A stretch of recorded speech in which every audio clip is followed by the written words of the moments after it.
What's up, guys? Welcome back to my channel. So I just finished watching episode 8 of WandaVision. As you guys know, my reaction is going to be under my YouTube memberships. If you are new here and you don't know what that is, I'll explain it to you. YouTube memberships are almost like a VIP for members or anyone who wants to be a member. You don't have to be subscribed to become a member, but it would be nice for you to subscribe. But anyway, I have 2 levels of memberships over there.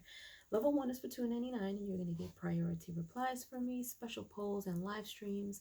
Level 2 is for $4.99, and you're going to get everything that level 1 has, plus you're going to get all of my reactions to any shows that I may watch, like this one, any movies that I may watch, and all of my try not to laughs, uncut try not to laughs.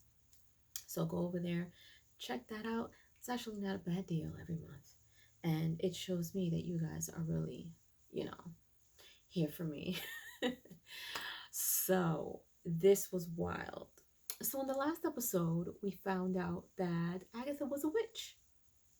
This episode gave us a little bit of background with her witchery. Yo, home chick killed her mother, her own mother. So we saw that she was put to the stake because she went against the coven or whatever, and she used the darkest magic to do whatever it is that she did. So all the witches were surrounding her and they were trying to kill her. And her mother was, I guess, she was like the top head witch of all of them. And they were trying to kill her. And all of a sudden, like, they all kind of like lasered in on her with these blue magic or whatever they were doing. And all of a sudden, her power turned purple and it was kind of going against them and it killed all of them. Then her mom tried to kill her and she killed her mom and took her little pendant or whatever. And ever since then, she's been like this undercover witch or whatever. So she's got Wanda hostage and she's trying to figure out how she's done what she's done. Like, she knows that she has made up this whole world for herself.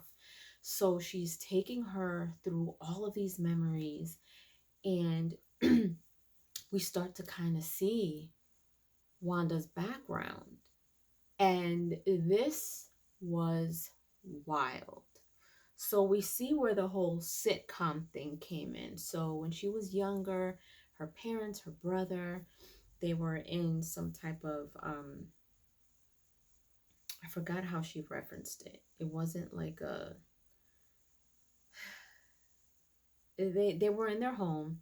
And I guess her dad would bring home like all these sitcom DVDs or whatever, but then he would sell them. So she was constantly watching Dick Van Dyke, and it was a specific episode and a specific season. And I guess in the season they showed like the husband and wife and the way that they interacted, and she seemed to be very intrigued by that as a little girl, like almost like that she longed to have that when she gets older. And that's how they have like their movie nights or TV nights or whatever. Like, they sit as a family and they're watching these things and they're laughing, and you see her looking back at her parents, and all of a sudden there's an explosion. And like, I was so invested in the scene that when that explosion happened, it kind of like bothered me, because I'm like, oh my God, like somebody threw a bomb in their home and their home was all messed up. Parents are dead. Her and her brother tried to stay safe under a bed, and apparently she knew she had some type of power back then. We didn't see anything that showed how she got this power or what happened or anything like that, but well, if I understood this correctly, I don't know if that's what happened when they put her in this room with the one of the Infinity Stones. But anyway, there was a bomb that looked like it never went off, and it said Stark Enterprises. And so after that, we see her all grown up, and she's in this room, and they're trying to do some type of experiment with her. And they have her face to face with this Infinity Stone, and they're talking about how no one's ever survived it. Are you sure? She apparently survived it. Maybe it was her, I guess it was her power. And it kind of like blew up, and it was yellow, and that's the one that's in Vision's forehead. So we see that happening, but Agatha is just taking her through all of these memories. And then after that, we see her in this new house, and that's the first house. Like, I guess it's the Avengers headquarters or home or whatever, and that's the first home that her and Vision shared. And he seemed a little bit off, like he didn't quite understand how to be there for her, or I guess he's just kind of getting used to how to be with her, I guess, love her or care for her or whatever. And she's sitting there watching these sitcoms, and you see the stack of CDs, kind of like the ones that her dad had. And she's sitting there watching the show, and he's trying to understand what the funny parts are. And at this point, her brother is dead, and Vision is trying to, basically let her know, like, he's there for her. And she kind of breaks down, and they have a moment where he actually does catch a funny part, and they kind of share a moment. And then after that, Agatha comes in, and she has her watch the whole situation where she goes to look at Vision's body. Now, before that, like way before that in the beginning, we see that Agatha has Wanda. Like, Wanda can't use her power while she's in the basement. She's like showing her how she can turn things into illusion. She showed her that she's the one that sent her brother.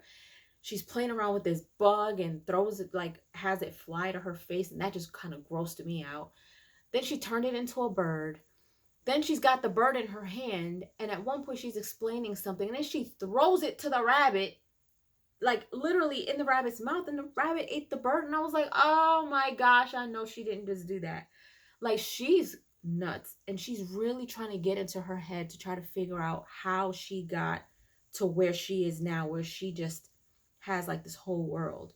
So finally we get to the part where she sees Vision all laid out, broken apart like that. She goes because she wants to take the body to give him a proper burial.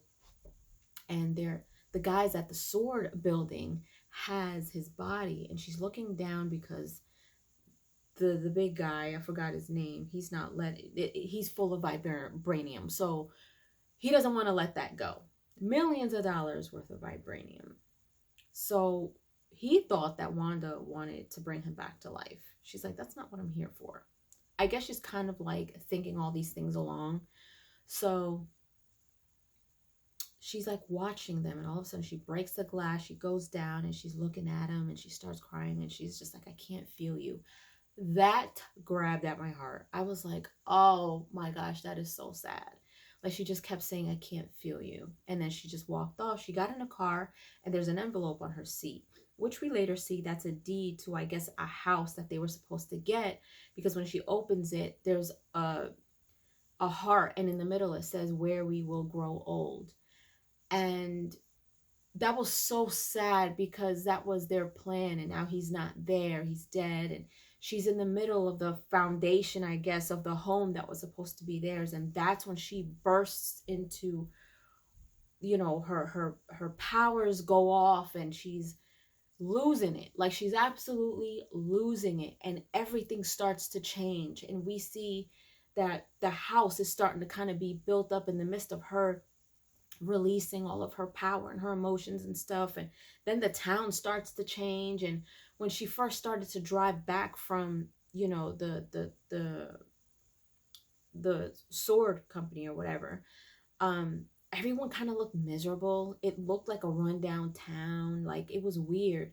So then everything started to change when she started to get emotional, and she started to burst out all of her emotions, and her powers are just changing everything. And all of a sudden she's in the house, and we see that her power is starting to turn yellow, and that's when Vision is starting to kind of come to life, so to speak.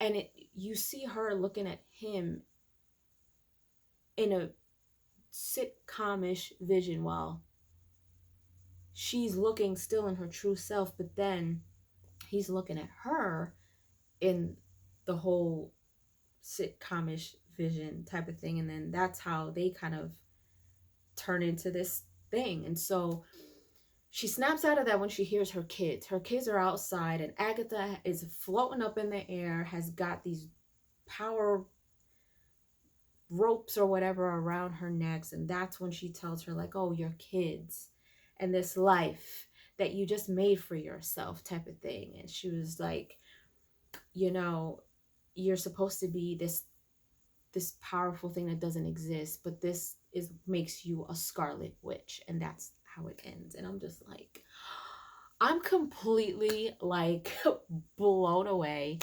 I'm just like, man, like, she has been through some stuff. And I don't know what's going to happen in this last episode, but I've got one more episode left for this, and it is absolutely nuts. I don't know how.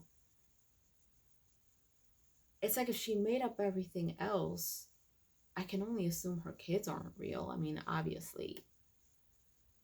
Maybe not. I don't know. But she just, like, I need to understand how, I guess her thinking of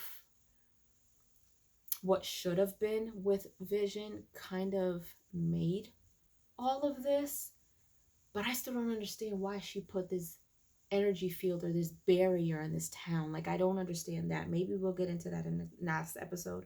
I don't know. But this was really good. This was really good. Now, I don't know what's going to happen with her and Agatha, but now that she's outside, I'm assuming they're going to go at it. So we'll just have to wait and see. Well, I have to wait and see because I'm sure you guys know what's going to happen next. But anyway, leave your comments down below. Let me know if you enjoyed my review and my thoughts for episode 8 of WandaVision. If you haven't done so, subscribe to my channel, hit like, share, and don't forget to hit the notification bell so you guys can get notified whenever I pop up on your feed. I'll see you guys later. Toodles!